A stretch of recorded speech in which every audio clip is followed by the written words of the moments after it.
Ассалаумағалейкум, құрметті Қомағай компаниясының қолданушылары. Сіздерге айтатын жақсы жаңалығымыз бар. Қазір біз шағын құрама жем, яғни комбикорм жасайтын құрылғы шағын кармацех жасап шығардық.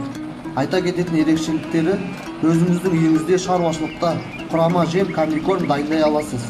Малыңызға берсеңіз де, жақын маңайға сатсаңыз да болады. Бункердің сыйымдылығы 700 кг, өнімділігі сағатына 1 тонна. Мотор күші 7,5 кВт. Құрама жемді араластыратын мотордың күші 2,2 кВт. 100 кг бидайды 2 минутта турап береді.